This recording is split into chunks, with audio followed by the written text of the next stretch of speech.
Shetani ashinde mfululizo. 5,000 types of lies. The greatness of a nation. To speak truth to power.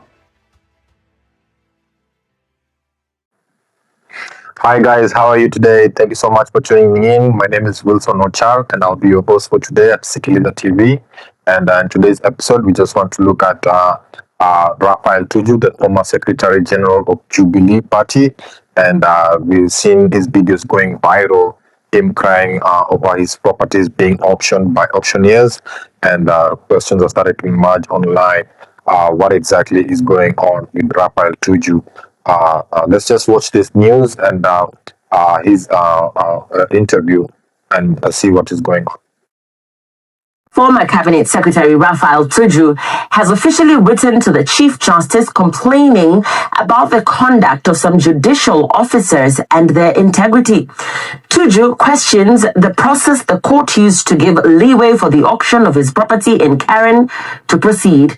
As part of his lamentations, the former Jubilee Party Secretary General also wants the DCI to arrest those who sponsored the goons who invaded his property on Saturday to forcefully evict him. I feel very strongly that we must not allow a situation in which our judiciary system fails, because that's the last thing that we have, to have a situation of law and order. Is the last bastion. When everything else fails, you can fail in the political arena, in parliament, you can fail in the executive, but once the judiciary structure, there are such serious cracks so that people are not able to get justice. And then they get enforcements done by goons. And there's no country. Very soon we'll end up in chaos. So that I get my goons, you get your goons, and let's square it out. If the DCI should concentrate on the reports of big people that have made, arresting so-called goons, is going for the small fry and leaving the big fish. But even those who came with the goons to my place on Monday, they know who they are. And if they don't, I can give them the names. And they should be charged. Don't tell me that you're charging goons and leaving the big people. I like to start by admitting that I was at Bomas of Kenya several times. And the meeting, which they say took place at 3 o'clock, I like to correct them a little bit. They are suffering from a bit of selective amnesia. It was at 4 a.m. Okay? And I did try on several occasions to get audience with the commissioners and get audience specifically with Commissioner Chebukati after it became apparent that Professor Gulie was not able to address the issues that I'd brought up with him. The issue I'd brought up with him was that I'd received intelligence from one of the IBC officials who complained that some Form 34A were being brought down and they were being replaced by other Form 34A. He was not able to know exactly the location from which this was happening, but he brought it to me once, first time, and I reported this to the DCI, who dispatched officers to have an interview with this person. This gentleman was so terrified, and he actually mentioned the case that he had been threatened by Mr. Majan when he brought it up with him, that he should not play with him, he'll know who Mr. Majan is. Coming from the memory of Musandu, I've never seen a more scared young man. He did take it up with one of his seniors, and the seniors, to corroborate the story, also told me, yes, he had received, the senior had received the report, and there was absolutely nothing they could do unless I talk with the chairman himself. I tried several times to access the chairman, and actually a day passed The following morning, when I came and I insisted I was going to see him, he had issued instructions to a senior police officer by the name Samuel Arap Kimeo, who actually physically blocked me from trying to get into IBC proceedings at Bomas of Kenya that day. I happened to have known the back door, and I used a little bit of my public relations with the officers at the back, and I managed to get in. Then, again, the officers of Mr. Chebukati refused to see me, saying that he was very busy. He was receiving reports from returning officers, and therefore I could not go in. I was further concerned by the fact that by that time, Chebukati had made a ruling that all the returning officers from the counties must report to him first before the verification, the papers are verified on the floor of the hall.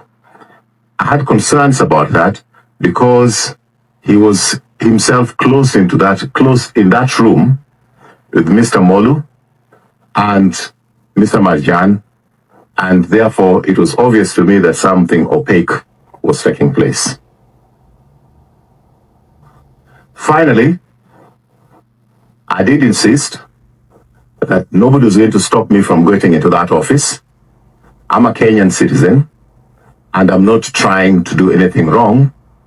So I told his own security people that I also have security, and you'll have to shoot me to stop me from getting in.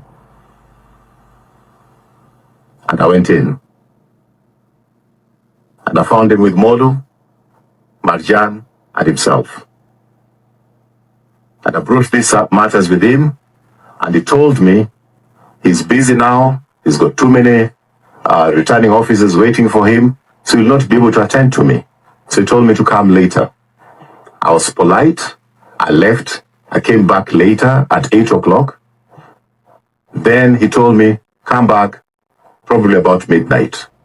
I came back at midnight, he told me, come back at 2. I came back at 2, and he was sleeping. So I agreed with the people who were there that let's let him have some sleep. He had not slept for many days. So I waited until 4 a.m. And that's the time when I drew the attention of somebody like Amos Wako, who is a personal friend, and a few others, that we should go and confront him. I like to be able to state at this stage that Mr. Chebukati is not a stranger to me. Mr. Gulie is not a stranger to me. And Mr. Molu are not strangers to me. He has made claims of what I said when 10 of us were in that room. All the commissioners were in that room, and Mr. Amos Wako was in that room, and another lawyer, I don't know his name, Bonduo, whoever he is. So there are 10 of us in that room. For him to claim that I made some offers to him in front of those 10 is a tara diddle. Is a tara diddle. Petty lie. But I want to go back to the fact that these people are not strangers to me. Yeah, so in that video, you can clearly see Raphael Tuju is giving a clear, detailed statement about what was happening during the 2022 general elections when we tried to access the chairman of IBC, Mr. Chebukati, and he seemed to be trying to investigate something during the turning of electoral votes. He clearly asserts that he noticed that there were some Form 34As that were being withdrawn from the website and being replaced by new Form 34As, and he even went to an extra step of reporting this matter to the DCI, and the DCI acted on that information. The person who gave him this information seemed to have been very terrified, and he even made a reference of more terrified than the late Chris Msando, and invoking a lot of emotions, given that the family may have not killed from the trauma of his death. And so this is being connected to what is going on with Raphael Tuju right now. and people are questioning, is President William Ruto revisiting this matter, in that he noticed like Raphael Tuju tried to overturn his elections during the 2022 election. Would it be government allies of President William Ruto attempting to auction Raphael Tuju's property? It's being alleged that his business location is in a very prime location, and so it could be that some officials are interested in that property, and because he's not friends with the government, or he's not allied with the government officials, they feel like they can politically prosecute him. And so most people are questioning online, is this political persecution? Is this genuine auction where Mr. Raphael Tuju's business is failing and he has not made payments for his mortgage? And so the bank is trying to repossess his property, but he seems to be alleging that the judiciary is not being fair to him, and that there are biases, and a proper due process is not being followed. So I'd like you guys to share your comments below. What do you guys think? What is going on? Is Mr. Raphael Tuju's trauma and anxiety that he's facing right now a part of what he tried to do with the IBC election, or is this something else that maybe is connected to his failure of his business, or is this just a coincidence? So I'd like you guys to comment below, like, share, subscribe, and let me know about your thoughts, and I'll appreciate your feedback. And thank you so much for tuning in today. Have a wonderful day. I'll see you soon in my next video.